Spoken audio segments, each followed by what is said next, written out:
Bonjour à tous. Le secteur du jeu vidéo a-t-il grandi un peu trop vite? C'est la question qu'on se posera dans notre grand rendez-vous Mobile Business aujourd'hui, qui va occuper une grande partie de cette édition.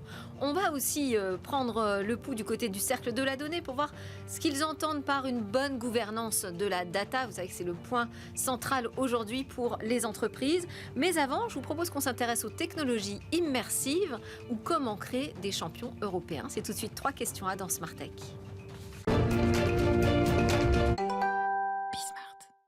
Créer des champions européens dans les technologies immersives, voilà un plaidoyer publié par la Villa Numéris. Les travaux ont été dirigés par mon invité, Paul Damécourt. Bonjour.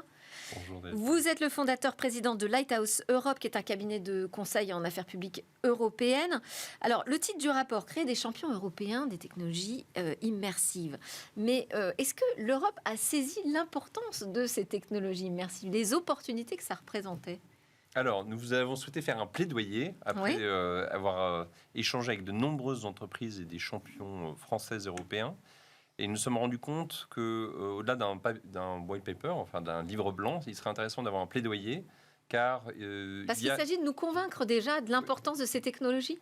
C'est de les définir. Qu'est-ce que c'est qu'une technologie immersive ? Tout simplement, c'est créer une interface homme-machine. Alors derrière ça implique un certain nombre de technologies.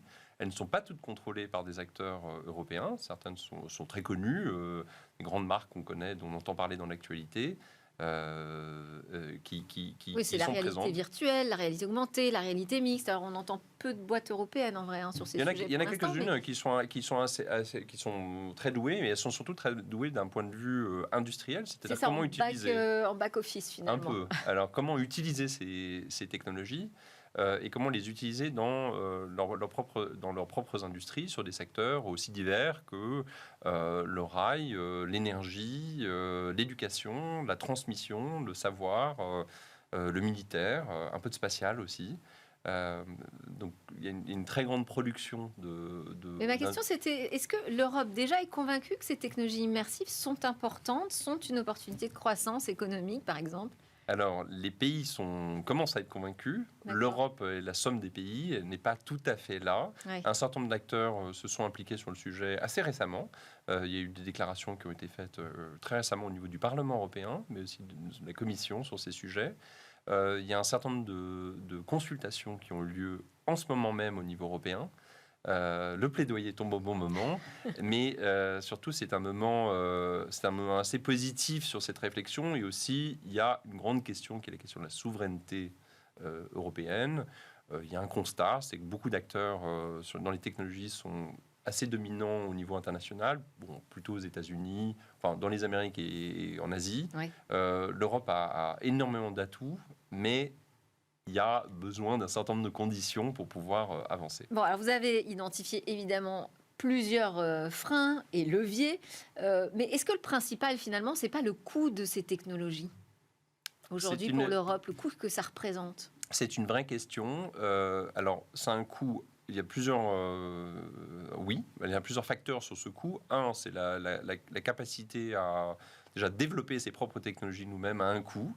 Donc il faut favoriser, comme beaucoup d'autres secteurs dans le passé, des filières, favoriser des startups, des gens qui sont innovants sur ce sujet-là. Deuxièmement, il y a l'utilisation de technologies qui sont plutôt contrôlées par des acteurs extra-européens.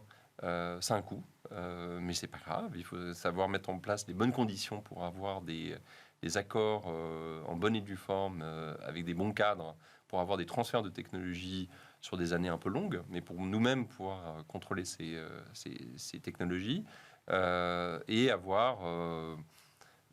c'est l'espérance de la Villa Numéris, et toutes les conditions sont là, d'avoir des champions français, et c'est plutôt des entreprises françaises et européennes que nous avons interrogées, mais des entreprises qui sont des champions européens, qui sont capables, eux aussi, de s'exporter. Alors, ma dernière question, c'est finalement dans le panel de recettes que vous proposez pour créer ces champions dans les technologies immersives, est-ce qu'on ne retrouve pas les mêmes recettes que dans toutes les industries finalement ? Ou est-ce qu'il y a des spécificités ? Alors, je pense que les spécificités sont liées à le niveau d'innovation. C'est-à-dire qu'on est... ce qu'on appelle de l'innovation aujourd'hui est très souvent de l'implémentation de choses qui existent déjà. Dans le secteur des technologies immersives, on parle d'acteurs industriels qui sont très avancés. Un exemple connu, Dassault Systèmes, est utilisé à la fois par... C'est probablement l'acteur qui sait s'exporter. Il y a des transferts de technologies ou des accords qui sont passés avec des acteurs étrangers. C'est une vision des technologies à 10 ans. C'est de l'innovation fondamentale parce qu'on est en train de toucher... non pas des softwares, mais à la fois des machines qui sont capables d'émuler un certain nombre de choses. Et également, il faut avoir des puissances de calcul importantes. Ça embarque beaucoup d'autres sujets qui eux-mêmes ont les mêmes débats. Donc je pense que la réponse est tout simplement, si nous voulons créer des champions européens, les jobs de demain, de la valeur sur les années à venir, il faut investir dedans parce que c'est de l'innovation fondamentale. Merci beaucoup Paul Damécourt, et puis j'invite à lire le rapport complet, votre plaidoyer pour bien comprendre tous ces enjeux. Paul Damécourt, donc fondateur et président de Lighthouse Europe et puis membre de la Villa Numéris. Merci beaucoup. Merci à vous. On enchaîne avec notre sujet Game Business, sujet du jour. Eh bien, est-ce que cette industrie du jeu vidéo n'est pas allée un petit peu trop vite dans sa croissance ? Eh bien, on est très content d'avoir notre rendez-vous Game Business, grand rendez-vous avec Guillaume Monteux. Merci beaucoup Guillaume d'être aussi fidèle à l'émission et chroniquer pour nous cette industrie du jeu. Je rappelle que vous êtes le président de Gatsby, qui est spécialiste de l'in-game advertising. Bonjour Delphine. Et en plus, vous venez avec un invité. Absolument. Alors ça, vraiment, c'est double chance. Donc Jean-Baptiste Gaudino, bienvenue à vous. Bonjour Delphine. Bonjour, vous êtes le directeur de Gameloft for Brands, je précise. Donc c'est un département qui est en charge des relations de Gameloft avec les marques et les annonceurs. On va commencer donc par notre tour de l'actualité. Guillaume, lors du dernier rendez-vous, vous vous demandiez si cette industrie n'avait pas grandi un peu trop vite. Donc c'est le sujet de lancement aujourd'hui. Oui, c'est une industrie qui est imposante, on le sait déjà, 200 milliards de chiffre d'affaires dans le monde, 3,6 milliards de joueurs dans le monde, 40% de la population mondiale, et un temps de jeu en moyenne qui est d'1h45, donc sur une journée, on va dire, de 10 heures, ça commence à faire pas mal. Cette industrie est de très loin la première industrie culturelle du monde. À titre de comparaison, si on compte que Facebook a 2 milliards de Facebookers et TikTok 1,4 milliard de TikTokers, si tant est que les deux puissent s'additionner, on a quand même plus de joueurs que de Facebookers et de TikTokers combinés. Mais oui, vous avez raison, depuis 8-10 mois, cette industrie progresse, on va dire, avec prudence. On l'a déjà dit sur cette antenne, des géants du développement comme Embracer, EA, Ubisoft, Unity ont annoncé qu'ils se séparaient d'une partie significative de leurs employés. Là, on apprend que Twitch, la plateforme de streaming temps réel propriété d'Amazon, va licencier cette année encore 500 personnes, alors qu'ils avaient déjà licencié 400 personnes, j'ai envie de dire, en 2023. Ça va faire presque 20% des effectifs total de Twitch dans le monde. Ça commence à faire pas mal. Pourquoi ? En fait, la cause, elle est toujours la même. Il y a un intérêt qui est toujours plus grand pour les jeux vidéo, pour Twitch, mais la rentabilité n'est pas au rendez-vous. Ces sociétés ont toutes énormément embauché, notamment pendant la crise pré-Covid, Covid, un peu post-Covid, et un peu post-Covid, pardon. Et on sait bien que le Covid a quand même eu un impact très négatif sur la productivité des entreprises. Est-ce que vous voyez la même attitude du côté des constructeurs ? Écoutez, aujourd'hui, toutes les sociétés vont chercher à être profitables, à faire de la marge. Alors qu'avant, il y a 2-3 ans, elles cherchaient à conquérir des parts de marché, à faire du chiffre d'affaires, parfois même à perdre. Pourquoi ? Parce que aujourd'hui, c'est ce que veut la bourse. Donc, toutes ces sociétés-là vont chercher à optimiser leur productivité. Et effectivement, chez les constructeurs, on va voir ça, à commencer par Nintendo, qui en 2024 vend une console qu'ils ont sortie quand même en 2017, la Switch, qui caracole en tête des ventes. Donc la question marge, c'est formidable. Et puis, les deux jeux qui sont le plus vendus, typiquement en France, en décembre dernier, c'est Mario Wonder et Mario Kart, deux IP que tout le monde connaît et dont la marge n'est plus approuvée. Pareil pour Microsoft, qui, à l'aune de son rachat par Activision, repense totalement sa chaîne de jeux vidéo.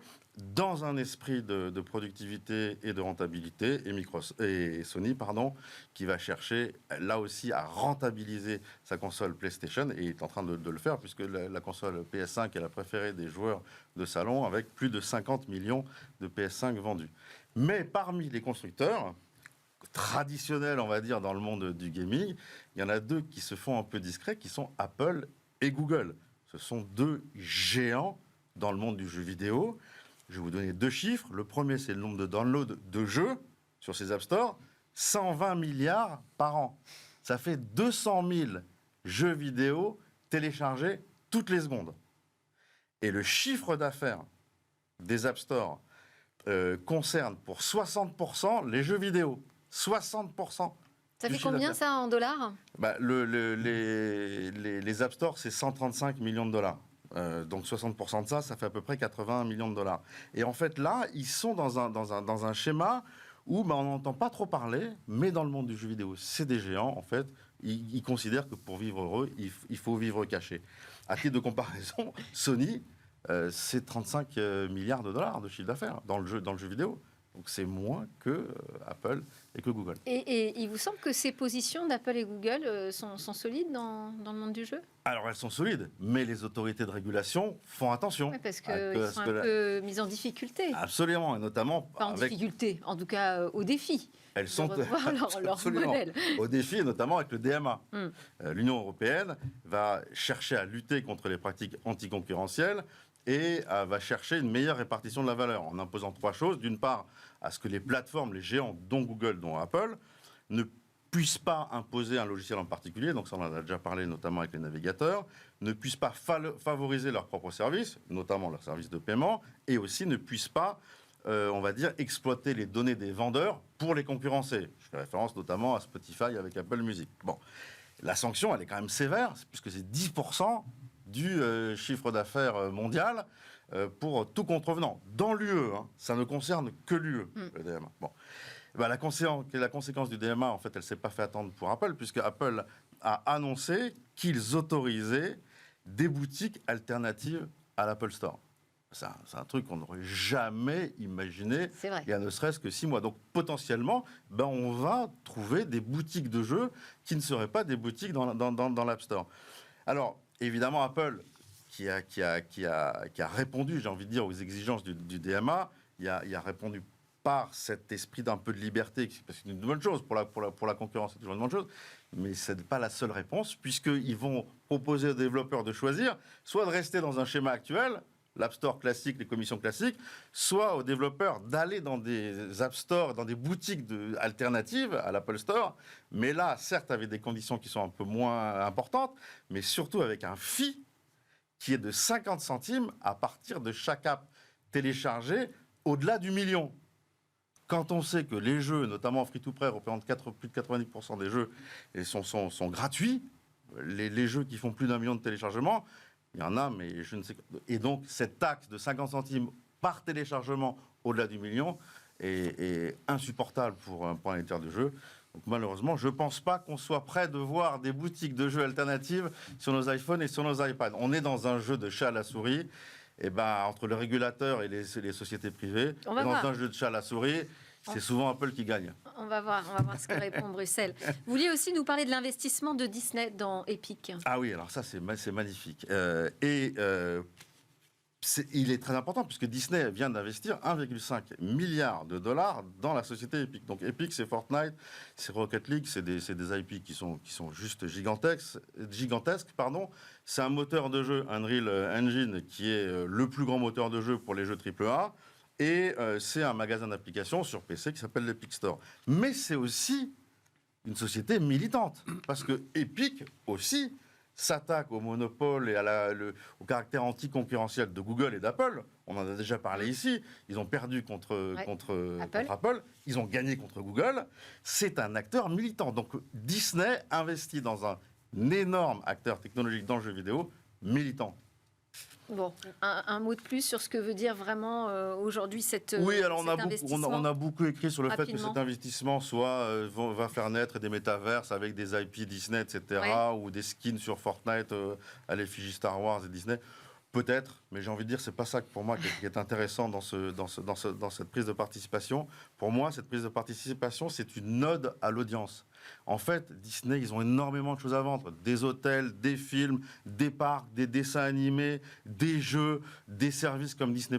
Et ils dépensent une fortune pour aller faire savoir auprès de leur audience que leur service existe et faire souscrire à leur service. Juste en rappel, la pub, juste sur mobile, c'est 362 milliards de dollars et c'est en croissance. Donc elle coûte de plus en plus cher et l'audience est de plus en plus compliquée à aller atteindre.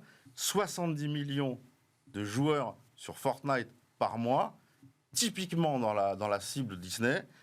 Ce deal est parfait pour Disney. Bon, alors, quand je dis rapidement, il faut attendre jusqu'à la fin de la réponse de Guillaume, mais parce que, en fait, on garde quand même un peu de temps pour notre invité, qui est justement dans ce sujet, le lien entre les éditeurs et les marques. Donc, Jean-Baptiste, merci d'être avec nous. Peut-être nous dire déjà un mot, nous rappeler, je rappelle déjà que vous êtes en charge des relations entre Gameloft et les annonceurs, nous redire un mot, dresser un portrait rapide aussi, si possible, de Gameloft aujourd'hui. Qu'est-ce que ça représente sur le marché du jeu aujourd'hui, là, actuellement ? Gameloft. Gameloft, c'est une société qui a à peu près 20 ans, qui représente à peu près un peu plus de 3000 employés, dispatchés dans une grosse dizaine de studios dans le monde. C'était un pure player mobile pendant l'essentiel des 24 dernières années, avec une évolution plus récente vers le cross-platform. Donc, Gameloft a été vraiment très spécialisé et très leader sur le sujet du jeu mobile, et aujourd'hui on se développe vers le cross-platform. Donc voilà, c'est le portrait robot de Gameloft. Aujourd'hui on repose aussi bien sur des IP, je pense qu'on va en parler, des IP propres, c'est-à-dire des marques qu'on a pu développer sur les 24 dernières années. Asphalt par exemple est une de nos grosses marques, et des IP tierces en licence ou en coproduction. Donc voilà, aujourd'hui c'est une société qui pèse 321 millions d'euros en 2022. Les derniers chiffres publiés. Donc voilà. Alors justement, si on va un petit peu plus loin sur comment le métier a évolué finalement, aujourd'hui vous travaillez sur quel type de jeu, avec quel type de business model ? Alors, c'est très intéressant parce que c'est en lien avec tous les bouillonnements que vous rapporte Guillaume tous les mois. Les business models aujourd'hui, alors il y a eu un gros chamboulement de business model il y a une dizaine d'années avec l'émergence du free-to-play. Qui a principalement affecté le mobile, qui a vu qu'en un an, on a dû tous basculer vers un modèle premium, c'est-à-dire on achète puis on télécharge et on a une expérience qui est finie, vers un modèle de game as a service, donc un jeu qui ne se termine jamais, dans lequel vous avez des achats intégrés. Donc ça a été la principale révolution qui a permis aussi de voir l'explosion du jeu vidéo et l'adoption du jeu vidéo par des générations qui n'étaient pas concernées jusqu'alors. Aujourd'hui, le free-to-play continue d'exister et continue à exister, mais on a vu arriver les modèles d'abonnement aujourd'hui. On voit des révolutions au niveau des technologies en termes qui permettent ce multiplateforme aussi, donc le cloud, la VR, etc., qui font que aujourd'hui, c'est la manière dont on voit les choses. On a été mobile, on veut se développer vers le PC et la console parce que le marché va tendre vers ça, va tendre vers une érosion des frontières en fait qu'on avait l'habitude de. Et en termes de revenus, alors qu'est-ce que ça change ? Quels nouveaux modèles peuvent émerger ? Alors en termes de revenus aujourd'hui, vous occupez de ce sujet au cœur du business model, les marques qui vont venir travailler autour du jeu, les annonceurs qui peut-être pensent de nouvelles façons de s'insérer dans les jeux. Au niveau de la publicité, Guillaume l'a souligné par rapport à Disney, et c'est ce que nous on fait, et ce pourquoi on existe depuis depuis maintenant 7 ans en tant que Gameloft for Brands, c'est de se dire l'audience dans le jeu vidéo est énorme. Surtout depuis le virage free-to-play dont j'ai parlé, les audiences ont explosé en termes par l'adoption multigénérationnelle du jeu. Aujourd'hui, on pense, alors il y a des progrès post-Covid, notamment sur le fait que les marques s'intéressent aux médias. Mais il y a à la fois toujours de l'incompréhension, toujours un besoin d'évangélisation sur le fait que le jeu vidéo, c'est pas que les ados, ça concerne tout le monde. Encore. Il y a encore pas. Voilà, je citerai pas de nom. Il y a encore des réticences de ce point de vue-là, et il y a aussi un accès à ce média-là. Gatsby, mais Gameloft et pas mal d'autres acteurs aussi se positionnent pour montrer que c'est possible d'intégrer cet univers quand on est une marque de manière assez simple, de l'intégrer à son propre média planning, à ses mix médias, de manière assez smooth, en face du social, en face d'autres. Intrusif non plus pour le joueur. Et après, à nous après de garantir le fait que ce ne soit pas intrusif, que ce soit vraiment partenaire de l'expérience du jeu. J'ai une question pour vous, Jean-Baptiste. On parle des géants comme Disney, comme Apple. Est-ce que ces géants américains sont plus pour vous une nécessité ou une contrainte aujourd'hui? Alors, il y a plusieurs choses à distinguer. Alors, pour Gameloft, ça n'est pas une nécessité parce que nous, on a, comme j'ai pu le dire, on travaille sur deux jambes d'un point de vue IP, qui sont nos propres IP, qu'on a pu développer ces 20 dernières années, et des IP, effectivement, soit en licence, soit en coproduction, avec des gens comme Disney, avec des gens comme Hasbro, comme Lego, comme Universal, avec qui on co-développe des jeux.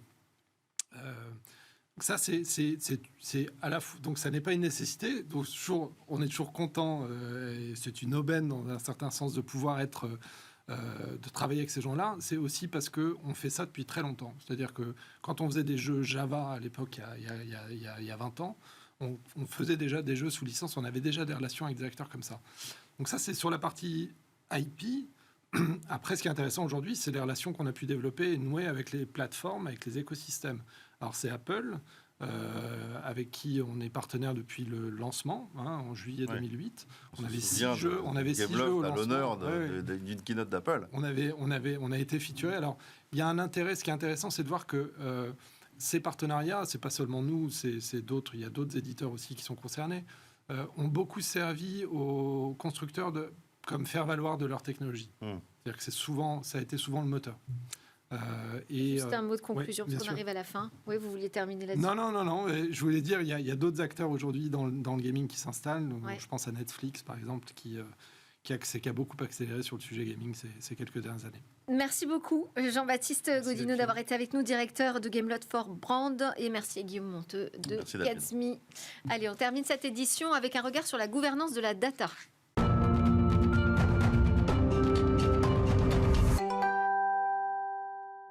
On termine ce rendez-vous avec le monde de la donnée, incarné aujourd'hui par David Bessot, directeur associé TNP Consultant, membre du Cercle de la Donnée. Bonjour David. Bonjour. Vous allez nous parler de gouvernance des données. Exactement. Je vous propose de ressortir les vieux dossiers. Vous savez, les dossiers qu'on avait laissés dans un coin il y a bien longtemps. À peu près à l'époque du big data, on voyait plein de données arriver et on s'est dit, bon, ça a l'air compliqué à gérer. On va les mettre dans un data lake, un lac de données, et on va les laisser bien tranquilles pendant 10 ans. Et en fait, 10 ans après, on se rend compte que ces données, elles sont toujours là, elles deviennent un peu vaseuses, elles sont moins en qualité, et que l'arrivée de l'intelligence artificielle nous amène à nous poser des questions un peu différentes et de considérer autrement le sujet de la donnée et de l'organisation de cette gouvernance. Alors, la data, c'est le sujet quand même dont tout le monde parle. C'est censé même, je dirais, être la priorité des entreprises. Alors, globalement, c'est la priorité des entreprises, parce que ce n'est pas terminé. Chaque fois qu'on parle de blockchain, chaque fois qu'on parle d'éthique, qu'on parle d'empreinte de la donnée sur l'environnement et la planète, à chaque fois, le sujet, c'est une question de données et d'usage de cette donnée. Donc, la question de l'impact et de l'importance que ça a pour l'entreprise, elle va continuer. La donnée, c'est un actif, c'est une information, il faut pouvoir la conserver. Et c'est pour cela que les entreprises doivent appréhender ce sujet de manière un peu plus sérieuse. Bon, et alors, la gouvernance de la donnée, qu'est-ce que c'est exactement ? La gouvernance, c'est l'équilibre des forces. C'est-à-dire, c'est la capacité d'une organisation à faire le lien entre le risque cyber, la question de la conformité, la valeur du patrimoine des actifs dont il dispose, la capacité à tracer la donnée, à savoir d'où elle vient, à définir une éthique de la donnée. En fait, la gouvernance de la donnée, c'est un peu comme si on était tous conducteurs de voitures, qui avaient bien 40 millions de véhicules qui circulent en France, mais qui n'avaient pas de code de la route. sera un petit problème quand même. C'est un peu gênant, oui. Et il existe quand même des métiers aujourd'hui qui travaillent, qui traitent ce sujet de la gouvernance. Beaucoup, et ils ont tendance à se professionnaliser, à se normaliser, c'est plutôt une bonne nouvelle, mais le problème c'est que chacun de ces métiers est un petit peu dans son silo, c'est-à-dire qu'il a ses priorités. Le DPO est en charge de la conformité, le RSSI de la sécurité, et chacun finalement cherche à tirer un peu la couverture à soi, et c'est bien normal pour pouvoir assumer les responsabilités qui lui sont confiées. Ouais. C'est le Chief Digital Officer qui peut avoir un rôle, le CDO qui peut avoir un rôle d'animateur de cette communauté, mais c'est un métier encore un peu nouveau et qui peine à trouver sa place au niveau des comités de direction et des COMEX des entreprises. C'est pour ça que vous nous parlez de l'équilibre des forces, de trouver le juste équilibre entre différentes contraintes. Chacun son équation. Et avec l'intelligence artificielle, là, comment tout ça, j'imagine, se réorganise ? Avec l'intelligence artificielle, le problème, c'est que tout le monde crée de la donnée. Maintenant, tout le monde va créer des applications. On va tous devenir concepteurs. Alors, avant, c'était réservé à des experts, des professionnels, des pilotes, finalement. Ouais. Maintenant, tout le monde pourrait être amené à créer des applications. Et c'est bien un problème, c'est qu'il va falloir éduquer les gens du métier, éduquer les ressources humaines, les directions juridiques, les directions commerciales, le marketing, tous ces métiers-là, les directions de production, qui vont devoir comprendre la donnée qu'ils produisent, voir quel potentiel est là et l'expérimenter au travers de nouveaux usages et de l'intelligence artificielle. Mais donc on peut faire une gouvernance de la donnée avec l'IA, les IA génératives, c'est pas mission impossible. Alors c'est non seulement mission obligatoire, plus que mission impossible. Ouais. Je vous rappelle que dans les IA aujourd'hui, on retrouve des données personnelles, des cyberattaques, c'est tous les jours. Enfin, je veux dire, le sujet de la donnée est un sujet d'actualité continue et il est urgentissime vraiment pour les entreprises de prendre conscience de ce sujet et d'aider, d'accompagner les organisations, d'accompagner les métiers à monter en compétences et en maturité sur la donnée. On a multiplié à peu près par 30 le nombre de données produites en 10 ans. Et ce nombre de données sera multiplié encore par bien plus que 30. Je ne suis pas certain que notre maturité, à nous, entreprises, ait été multipliée par 30 sur le sujet de la donnée depuis maintenant 10 ans. Donc on a besoin de se faire aider On a besoin d'y réfléchir, de se rencontrer, de se faire aider éventuellement, de choisir parfois des outils, d'organiser les forces. C'est un dialogue d'entreprise global, c'est une approche systémique. Il faut vraiment comprendre la globalité du sujet et puis voilà, y travailler et se mettre en œuvre pour réussir à sortir une gouvernance adaptée. Et peut-être aller voir des consultants. Merci David Bessot. Pourquoi pas, on est à votre disposition. Directeur associé de TNP Consultant. Vous êtes aussi membre du Cercle de la Donnée qui réfléchit justement à tous ces enjeux autour de la gouvernance et puis de l'impact de la donnée aujourd'hui dans la société. Merci beaucoup. Et merci à tous nos téléspectateurs de nous suivre. C'était Smart Tech, votre émission sur la tech et sur la société numérique que vous suivez sur Bismart, en replay, en podcast, sur les réseaux sociaux, enfin tout comme vous voulez. Je vous souhaite une excellente journée. On se retrouve très vite.